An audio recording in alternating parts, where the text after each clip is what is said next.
सांग मैंने आज मु जेसीपी और ट्रैक्टर नहीं सकाल सकाल पहुँची जाइए मो खेत में कारण आज आम गोटे खोलार अच्छी गोटे छोट गाड़िया पाखापाखि 100 फुट बाय 60 फुट चौड़ार एक छोट पोखरी जहाँ जो थी कि आम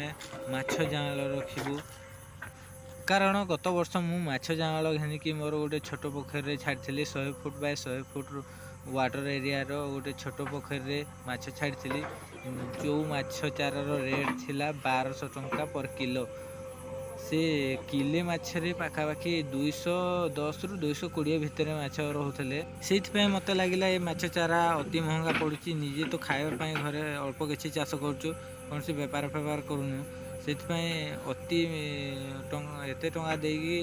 माछ जाँल घिनिकी चाष कर हेनी आउ खोलु खोलु तो राति हो गला राति 8टा 9टा पाखापाखि हो गला आउ राति जाए खोली हेनी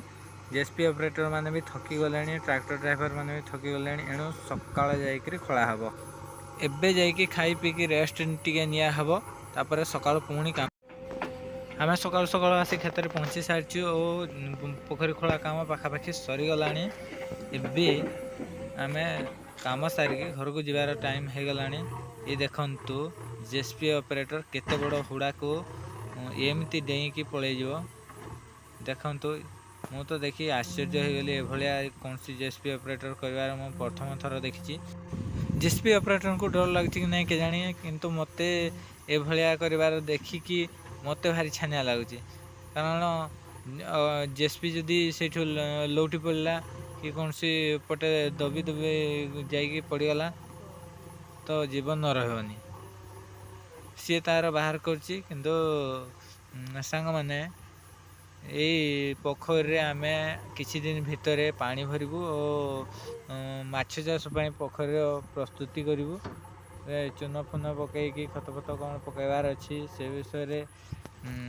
जदि वीडियो देखार अच्छी कि आम माछ चारा कौटू आणबू और केते आणबू पोखरी खोलिया केते खर्च है कौन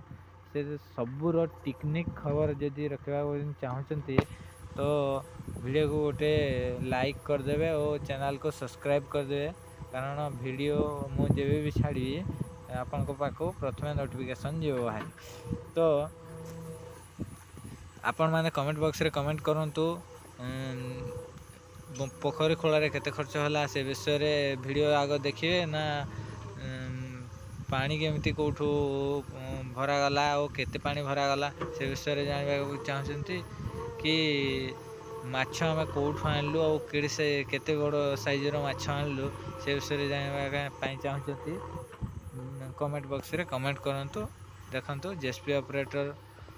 जेसीपी नहीं कि बाहरी गला सांग मैंने मु एबे माछ चाष पूरा नुआ तो कमेंट बॉक्स रे कमेंट करंतु मोर कोठी भूल रोची कि कोठी असुविधा देखिले निश्चय कमेंट बॉक्स रे कमेंट करी जणांतु आमे शिखिबा और शिखेबार ही सीधा